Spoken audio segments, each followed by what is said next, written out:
Coming up on Being Well, Dr. John Nadeau, General Surgeon from Paris Community Hospital Family Medical Center, is here to talk to us about hemorrhoids and treatment options. We'll learn more about a surgical procedure that is less invasive and less painful with an easier recovery time than more traditional methods. We've got that and more just ahead on Being Well.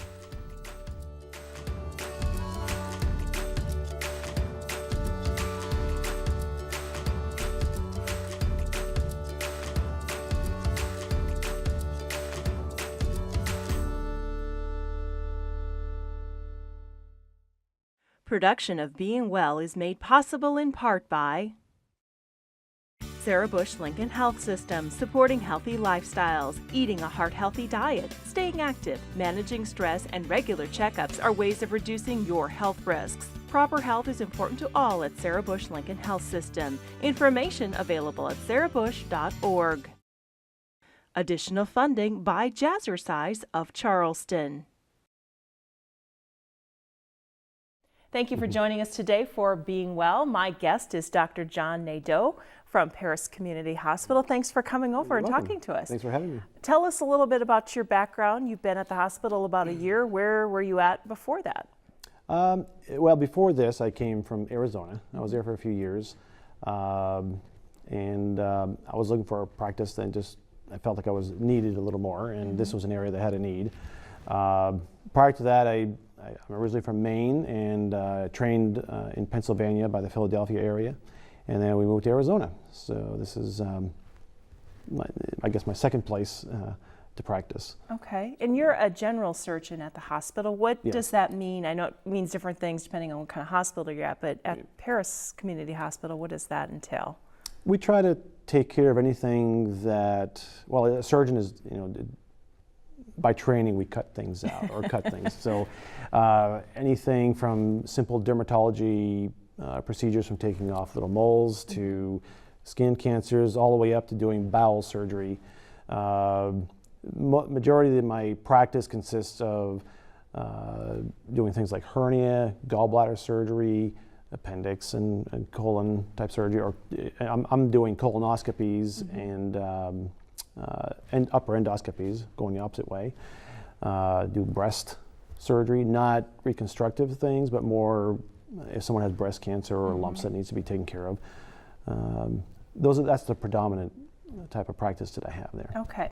Well, we know that you specialize in hemorrhoid surgery, and it's a topic we were how do we go about this, because it's not something people really want to talk about, as you well know. We're going to get into the surgical aspect and just a little bit about what you do, but let's actually talk a little bit about hemorrhoids. What are they? A hemorrhoid, it's kind of a hard thing to describe, but it's basically a space that is just underneath the top layer of the inner layer of your bowel and your anal area that fills up with blood. Okay, so you have circulation that comes in, it comes from your bowel and it goes into the hemorrhoid and then from the hemorrhoid it goes out through veins. And but what happens is over time, maybe because of the poor diet, we have a low fiber diet. Okay, so people strain to go to the bathroom. When you're straining, you're forcing more blood into this area, so it makes the area get larger. You fill it up and it makes a bigger cavity. So that's basically what a hemorrhoid is. Okay. Now we hear a lot of times pregnant women will get them because of the extra weight. Yes. Are there other populations or people who are more affected by them than others? The hemorrhoids are very rare with younger people. Most of the time it's either someone, like I said, someone has low fiber, poor diet, they're straining, they're constipated. It tends to happen with the older population. They've been around longer. And it could be that could be a function of just because as you get older, your tissues aren't as supple or they're not as strong anymore, so you start to lose some of that, and the area may start to expand easier. Okay. But as for other populations specifically, nothing that we know of. So they can be uncomfortable, painful. Can they be life-threatening ever? Or lead to other things? Hemorrhoids are really rarely life-threatening. They're more of a hassle to deal with. As for life-threatening, there are hemorrhoids that can get pretty complicated, very large. If there's going to be life-threatening, it's most likely a hemorrhoid that's more internal, which I didn't discuss that yet. But and if they get large enough, they can get twisted and they can get necrotic and you could possibly get an infection there. And that can be life-threatening, but I personally have never seen a life-threatening hemorrhoid. Okay, I was going to ask you about internal and external. We got the chart here. Can you kind of explain the difference between an internal and external hemorrhoid? So what we have is, when you look at the anatomy coming in, okay, this is the outside here, this is inside the bowel. And what happens is the skin, this is like normal skin from the outside, and as it comes in, this is your muscle, okay, so a little sphincter that controls things. When the tissue out here has a lot of nerve endings in it, and that tissue is very sensitive. There are certain places on your body that tend to be more sensitive, your lips, your fingertips, down here, okay? And then once the tissue goes in, there's a little area that has a little wavy line there. This is a little more obvious than a lot of times I see it. So that line here is what's called a dentate line. So whenever you have external hemorrhoids, they're from this little line out, and then if you have internal hemorrhoids, they're from this little line up. Okay. Okay. So the external hemorrhoids are the ones that usually hurt, and the internal hemorrhoids, a lot of times you may not even know you have them until you have symptoms, and it's usually from bleeding. Okay. Yeah. So you had mentioned earlier that, sometimes our poor diet causes them.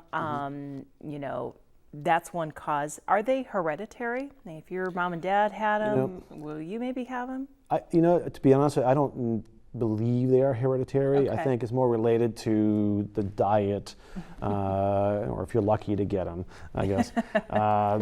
As for being generation-wise, I think it'd be more related to the diet from the family. So watch what you're eating. Watch what you're eating. It's very important. Fiber. That's correct. Okay. So generally, if you experience some over-the-counter medications can help alleviate them. Are there prescription medications that can be? There are some prescription medications that are probably a little stronger than what you get over the counter. Okay. And they help with the swelling. To take the swelling down if you have a hemorrhoid attack, let's say, and it hurts. Well, a lot of the pain is related to the hemorrhoid being filled up with blood and stretching, but you also get some swelling that's just the tissue has gotten swollen, so this helps with that. There are also medications that have a little bit of numbing type of medication, so that helps take the edge off of the pain that you have down there. Okay, so if you've never had them before, maybe you had them for the first time, and you said you have an attack, how long generally will that take for that tissue to shrink if you use some over-the-counter medications or some prescriptions? It varies per person. Okay. I've seen them in the office where people will start with an episode and they'll take the medication to help shrink it, and it may go away in a day or two. But then there are people that have hemorrhoids that are usually there even if they're not swollen. So it's kind of hard to say how far down they'll go because if they're there all the time. Okay. So, but for the swelling part, hopefully in a couple days you start to feel better. Okay. So there are surgical options available. At what point, well, I should ask this first. At what point should someone see their doctor? Well, if you have bleeding, okay, from below, a lot of times it may be hemorrhoids. Okay. But when bleeding from below is not a normal thing, and there are other sources for bleeding. Okay, I think about colon cancer. Colon cancer is a big deal, but there are also diseases. You have Crohn's disease. You can have malformations of vessels inside your bowel that may be bleeding. Diverticuli might bleed. So there's a lot of sources that could be bleeding, and you want to rule that out. Okay. Okay. So if you already know that you have hemorrhoids and it's already been proven, and then you have bleeding, that's probably fine at that point to treat them as hemorrhoids. But if you don't really know why you have blood there, you need to be checked out by your physician. But as for once you have the hemorrhoids, when to get treated by a doctor is when they start to cause you to have issues that you just can't control at home. So real quick, I know that a lot of times like dark brown blood is more a sign of something else. Is hemorrhoid blood more red? Red, the hemorrhoids tend to have bright red blood. Okay. A lot of times people will have blood on their tissue when they're wiping. That's the majority of the time that I hear about it. Or they'll go to the bathroom and they'll have blood in the toilet. a lot of times the blood in the toilet is not as bad as they think they're hemorrhaging, but just one drop of blood in a toilet is actually not as much blood as you think it is. It looks worse. So doctor, what if the blood is really dark brown?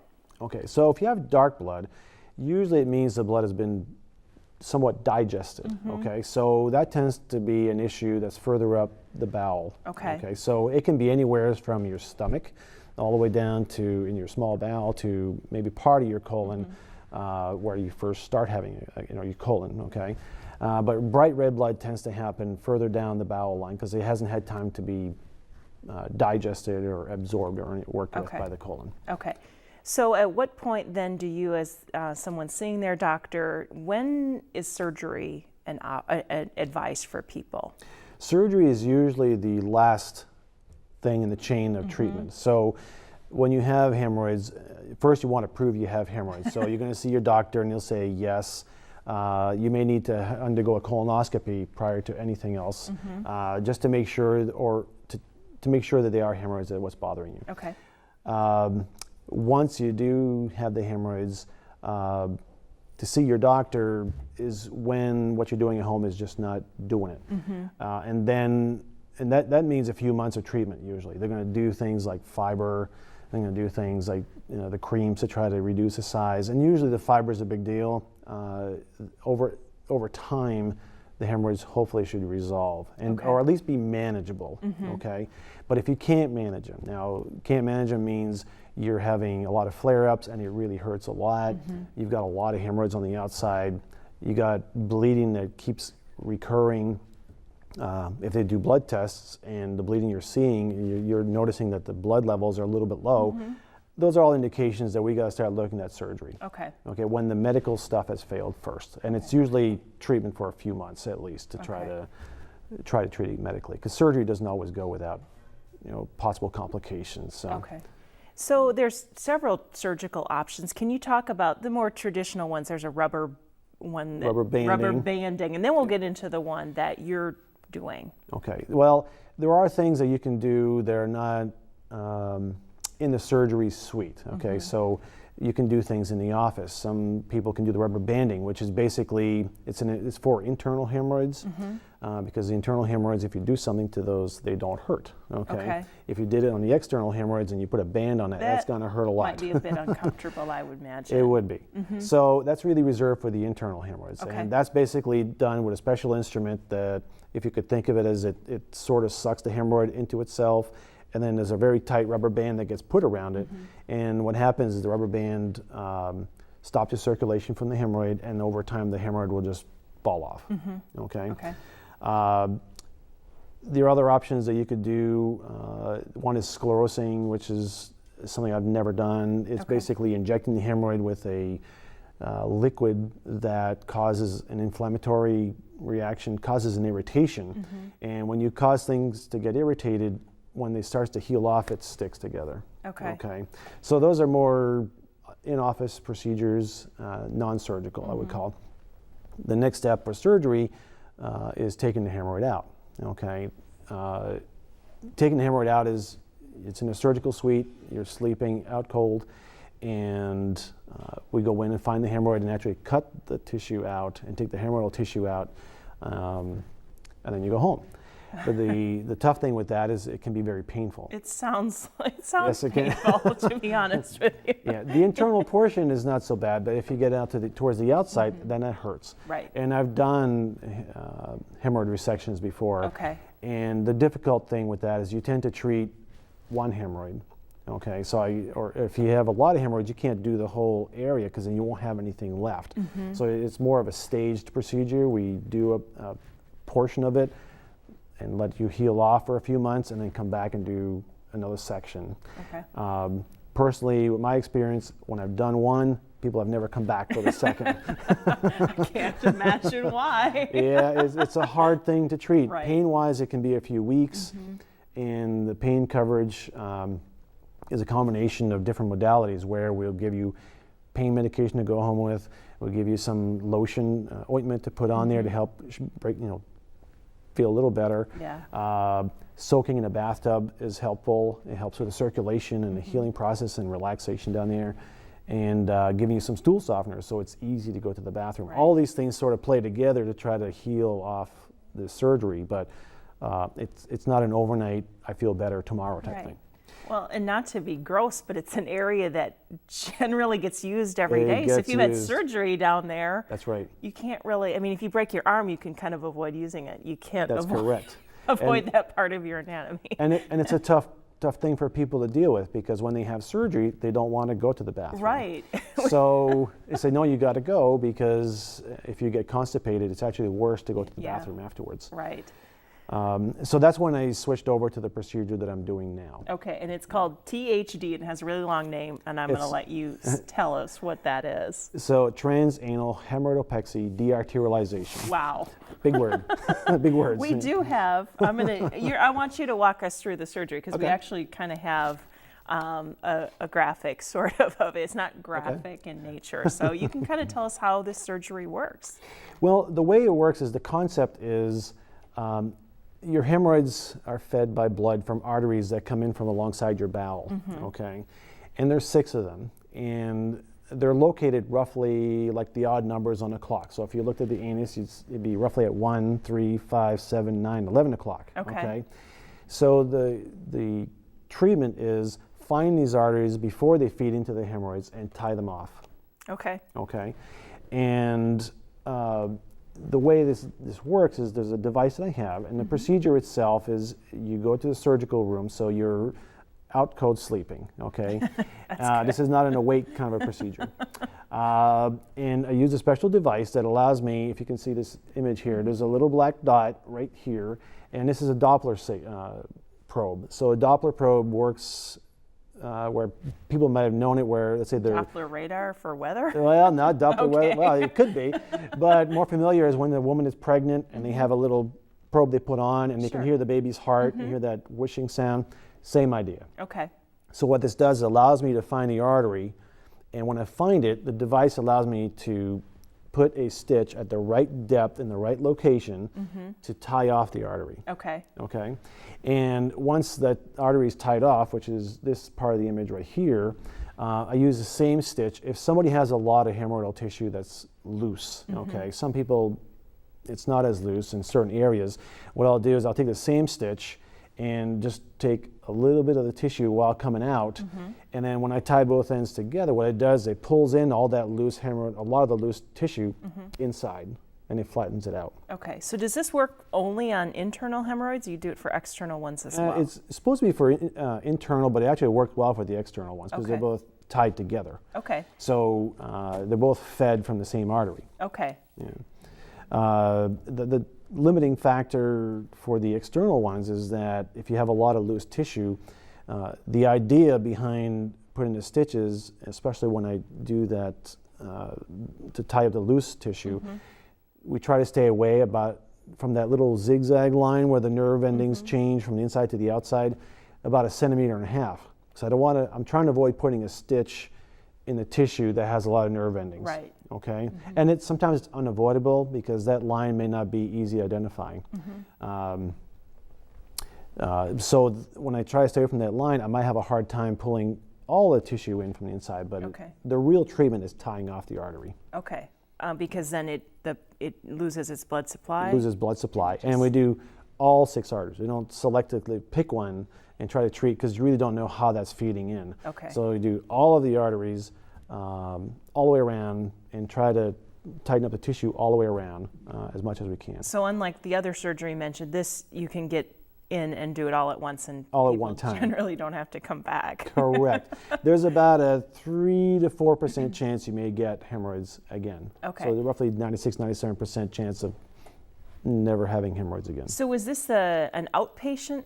Are you in the hospital for just that day and you go home that day? It's completely outpatient. Okay.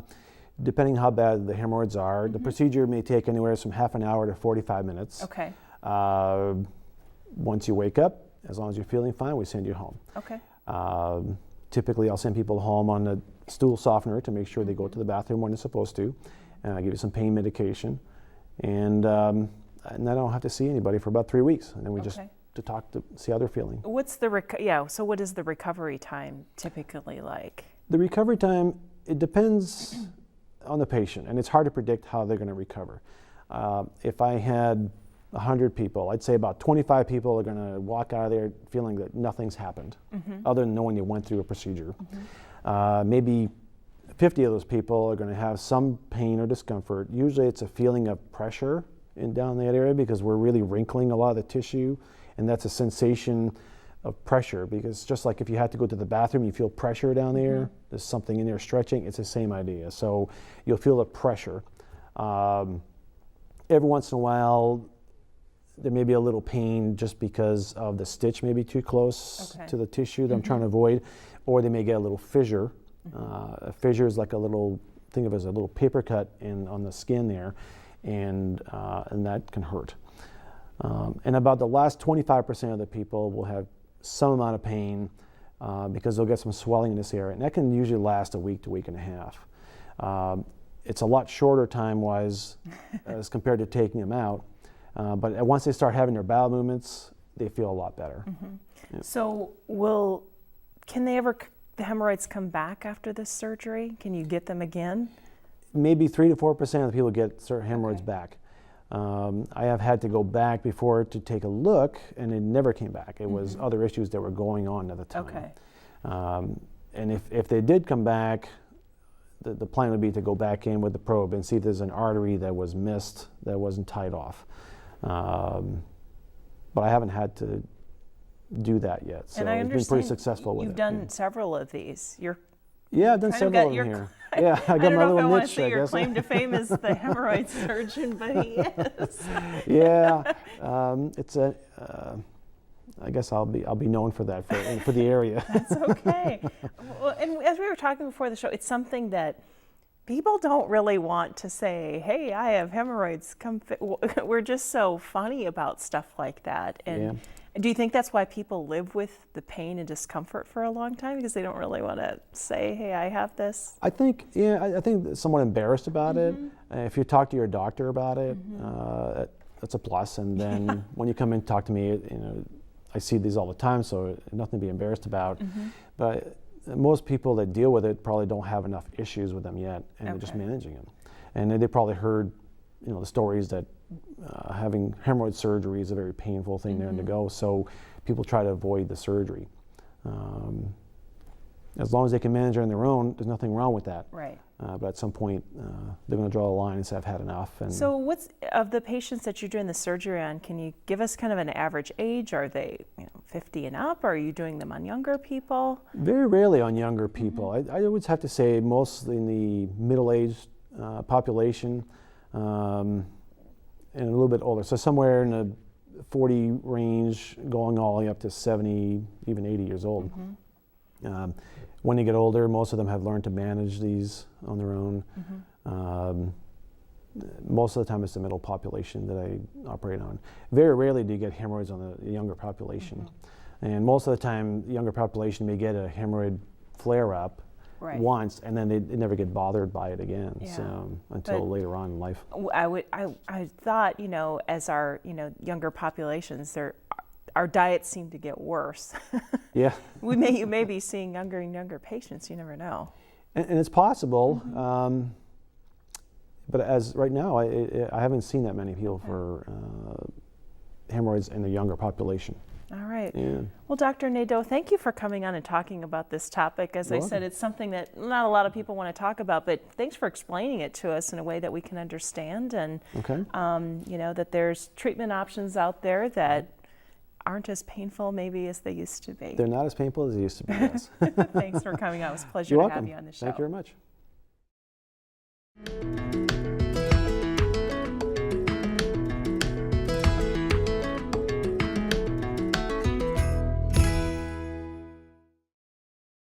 It's one thing to want to tackle a marathon. It's entirely another to train for one while going through treatment for breast cancer. Meet one such marathon runner for whom the challenge of getting ready was also about getting well.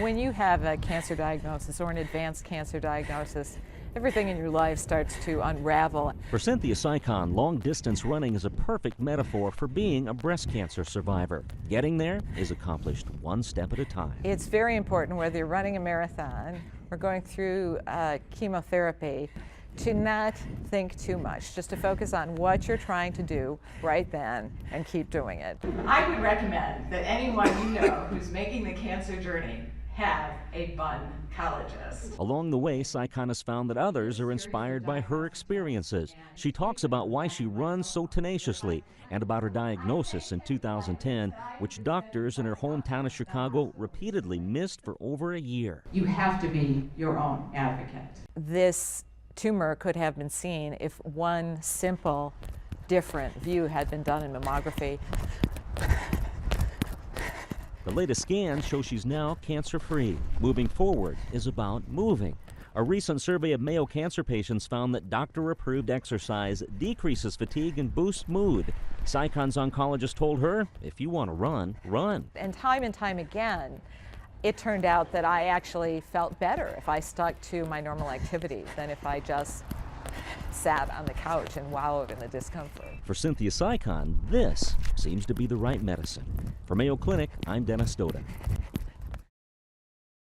Production of Being Well is made possible in part by Sarah Bush Lincoln Health System, supporting healthy lifestyles, eating a heart-healthy diet, staying active, managing stress, and regular checkups are ways of reducing your health risks. Proper health is important to all at Sarah Bush Lincoln Health System. Information available at sarahbush.org.